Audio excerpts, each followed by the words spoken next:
안녕하십니까? 저는 한국기계연구원 박철웅, 김선혁, 최영 박사님을 대신하여 기술을 소개하게 된 AI 아나운서입니다. 한국기계연구원에서 개발한 수분분리 수소 엔진에 대해 소개해 드리겠습니다. 멀티콥터 드론은 제어가 용이하고 수직 이착륙이 가능하다는 장점이 있으나 이를 위해 프로펠러를 장착한 여러 개의 모터를 이용하기 때문에 전력 소비량이 크다는 단점이 있습니다. 특히 이러한 드론들은 대부분 배터리를 전력원으로 활용하고 있습니다. 이 경우 배터리의 에너지 밀도 한계로 인해 비행 시간이 대부분 30분 이내로 제한적이며 이로 인해 임무 수행 범위가 작다는 단점이 있습니다. 따라서 이를 보완하고자 배터리보다 무게당 에너지 밀도가 높은 수소 연료를 사용하는 엔진을 활용해 비행 시간을 증대시키고자 하였습니다.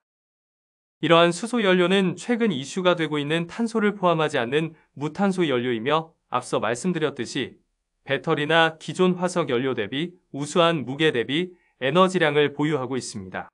특히 액체 수소의 경우 기체 수소보다 부피당 에너지 밀도도 우수하다는 장점도 있습니다.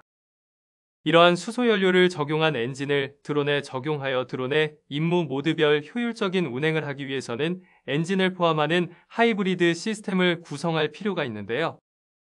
멀티콥터 형태의 드론이 타겟인 만큼 엔진의 축동력으로 바로 모터 및 프롭을 회전시키는 병렬 하이브리드 방식 대신 엔진의 발전기를 연계하였습니다.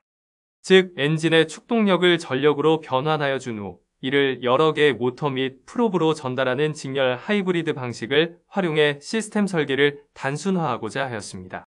이를 바탕으로 그림과 같이 소형 수소 엔진과 더불어 발전기, 정류기, 배터리 등으로 구성된 하이브리드 시스템을 구성해 볼 수 있었습니다. 이러한 직렬 하이브리드 시스템으로 구성할 경우 기존 디자인의 농업용 드론을 타겟으로 할 때 아래와 같은 계산이 도출될 수 있었습니다. 일반적으로 이 농업용 드론은 최대로 들고 이륙할 수 있는 중량인 맥시멈 테이크 오프 웨이트가 24kg 정도입니다. 저희가 5kW급 수소 엔진을 개발할 경우 시스템 부품인 엔진, 발전기 등의 무게 산정을 통해 시스템의 총 무게를 예측해 보았습니다. 그 결과 이 정도의 엔진 출력과 시스템 총 무게면 타겟으로 한 드론에 적용하여 충분히 운항이 가능하겠다고 판단하였습니다. 따라서 저희 개발 타겟에 맞는 베이스 엔진을 선정하고자 다양한 소형 항공 RC 엔진을 수배하여 테스트를 수행해 보았습니다. 항공 분야에서는 가벼워야 오래 날 수 있기 때문에 적은 무게로 큰 출력을 내는 엔진이 좋습니다. 즉, 무게 대비 출력, 비출력 특성이 좋은 엔진을 선택해야 합니다. 4행정 엔진 대신 비출력이 우수한 2행정 엔진이 저희 타겟 드론에 적합하다고 판단하여 2행정 2기통 210cc 가솔린 엔진을 베이스 엔진으로 선정하였습니다.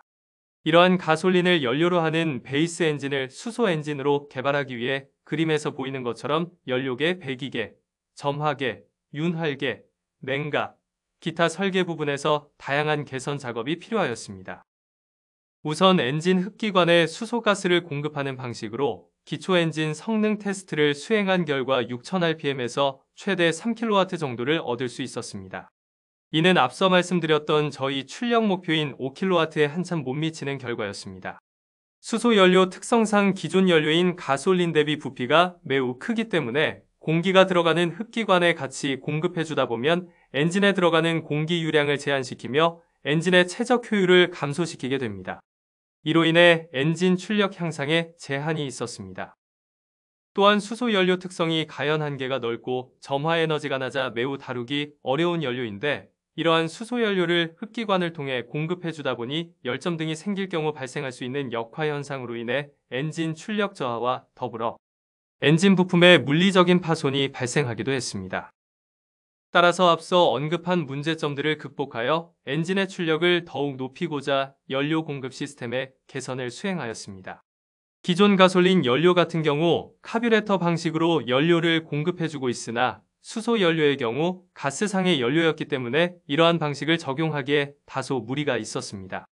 포트 공급 방식 또한 역화 등 이상연소 현상으로 인한 출력 한계가 존재하였습니다. 이에 직접 분사 방식으로 수소 연료를 공급하고자 하였습니다. 이러한 직접 분사 방식은 엔진의 실린더 내부로 인젝터를 통해 연료를 직접적으로 분사해주는 방식을 일컫는데 기존 엔진이 카뷸레터를 이용해 가솔린 연료를 공급하는 엔진이다 보니 직접 분사 인젝터를 장착하기 위해서는 실린더 헤드에 인젝터 장착이 가능하도록 추가적인 모듈 설계가 필요했습니다.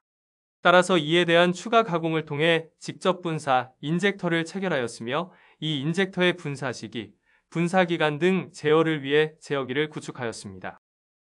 이러한 실험 장비 및 시스템을 구축한 후 엔진 성능 향상을 위해 연료 분사 및 점화와 관련된 파라미터에 대한 최적화 작업을 수행하였습니다. 우선 새롭게 장착한 연료 분사 인젝터는 연료와 공기 혼합기 형성이 균일하게 일어나게끔 하여 이상연소 현상을 억제하고자 다양한 방식으로 인젝터를 체결해 보았습니다.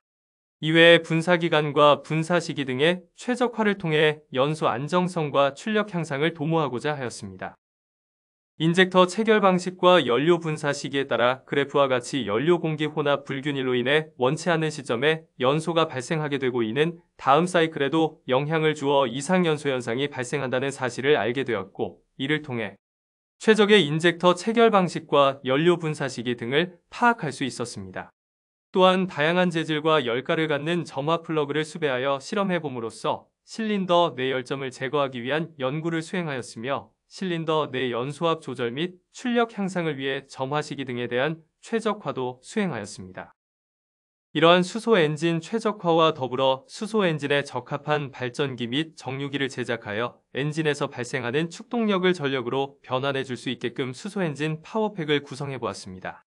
앞으로 추가 과제를 도출할 수 있다면 드론의 임무별 전력 분배를 최적화할 수 있는 통합 제어기 개발과 더불어 수소 엔진 파워팩에 대한 신뢰성을 확보할 수 있는 연구 개발을 수행할 필요가 있습니다.